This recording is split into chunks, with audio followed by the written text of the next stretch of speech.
Welcome to New York, Quebec, and the water route to the center of the world. This is bonus episode 14. Je me souviens, cultural continuity after the fall of New France. Je me souviens, or I remember, is both the official motto of modern-day Quebec and also the watch phrase acting as the guardian of long-cherished cultural ties. Subsumed into a British and then Canadian nation, Quebec has managed to maintain a distinctive French identity. To illuminate the continuity of the French presence after the English conquest of 1759, scholars often cite the story of Charles Langlade. Born in the straits between Lake Huron and Lake Michigan, Charles was delivered into an Anishinaabe world aligned with the French in 1729. He straddled both of these worlds, being of Métis or mixed ancestry. His native mother sought to establish blood ties to the fur trading empire, and his French father had sought the blessing and protection a union like this would afford him. Charles would grow into a coureur de bois of considerable renown by leveraging his diverse roots to beat out his opponents. Learning the ways of la guerre sauvage, Charles was commissioned a lieutenant in the Troupe de la Marine and led the ambush against British General Braddock in 1754. In 1757, he was in charge of native forces that participated in the massacre outside of Fort William Henry. Rumor has it that he fired the deadly shot that felled General Wolfe outside the walls of Quebec in 1759. A brave French officer of superior renown, his career would appear to be at an end when New France was transferred to the British in 1763. Instead, we find Langlade first acting to diffuse tensions in Pontiac's War by returning captured British soldiers safely to Montreal from the Great Lakes tribes in rebellion. He then pops up as a captain under the command of British Indian Superintendent Sir William Johnson and joins Burgoyne's ill-fated Saratoga expedition in 1777. Finally, we find him fighting American forces under Anthony Wayne in 1794 in the Northwest Territory. Langlade and 95% of the population of New France stayed on in Canada after the British conquest. Deep family and cultural ties to the region, along with protections for both French law and the Catholic religion, allowed many former French troupes de la marine to seamlessly transition to British service against the hated Protestant foe during the Revolution. Under British rule, the evolving idea that would become Canada included a French-Canadian identity awareness, was both insulated and accentuated through two further conflicts beyond the fall of Quebec and French royal rule. France wished to forget the episode and instead sought to place blame. 50 major leading figures of New France's elite were indicted on charges of fraud in the L'Affaire du Canada. Former Governor-General Vaudreuil and the last Royal Intendant Bagot topped the list of mostly former prominent colonial marine commanders who were accused of using their extended native and Canadian-born family kin groups in the fashion of a unified cartel. French royal prosecutors attempted to use the Native Alliance system of copious gift-giving as a backdoor for corruption insinuations. Many were accused of using wide personal liberty when executing official diplomatic missions. The trials took place from 1760 to 1763, and many spent anywhere from several months to 3 years in the Bastille. Only the Intendant Bagot was found guilty and forced to pay a very large fine. Most former troupes de la marine were let off with judicious circumspect in the form of warnings. The key to a smooth transition is the British imperial system.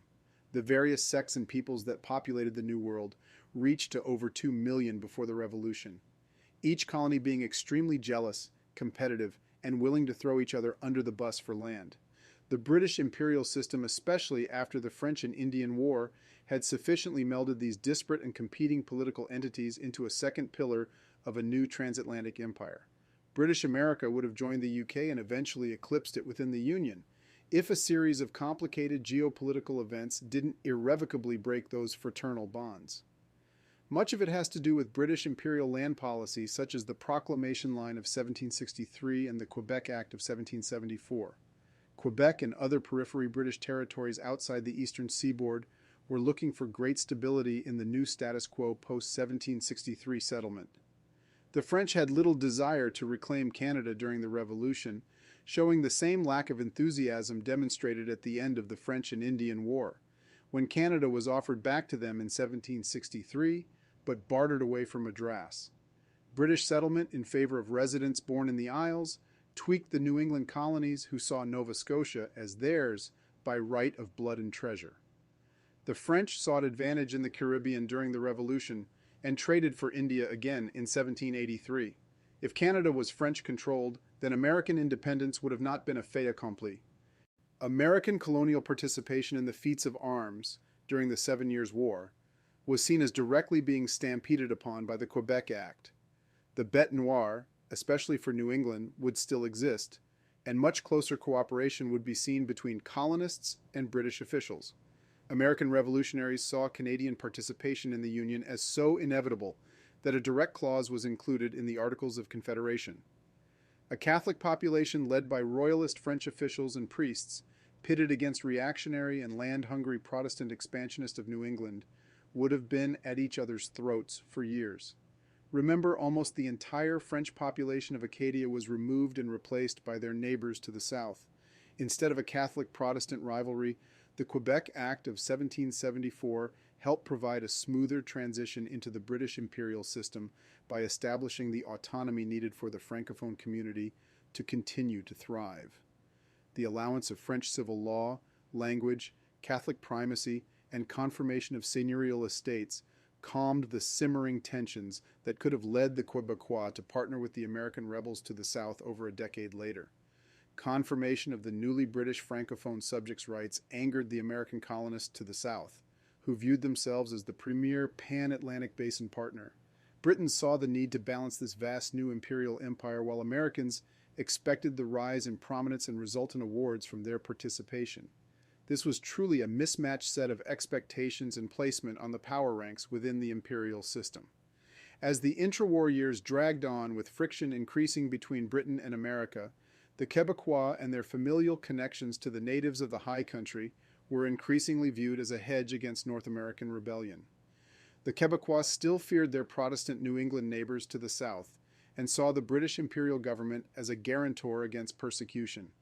Given the geopolitical needs of the British Empire and the skills possessed by the Quebecois, the Quebec Act was a match of convenience that served both parties. One final cultural illustration of the continuity and lingering connections within the greater Francophone world is the story of the loup-garou, or werewolf outbreak, experienced during the intra-war years across the Atlantic basin.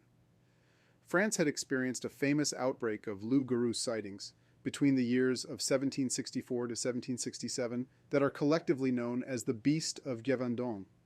The French royal court applied considerable funds and manpower to hunt down this legendary creature. 30,000 soldiers and hunters combed the countryside in an attempt to staunch the unnatural violent occurrences. Close to 100 confirmed victims and several hundred attacks were attributed to the beast. Royal agents were able to corner and slay a monstrous wolf pair and their cub, but attacks continued. Another large wolf was also slain a year later by a local farmer, but mysteriously the attack ceased in France, but picked up across the ocean in the former colony of Quebec.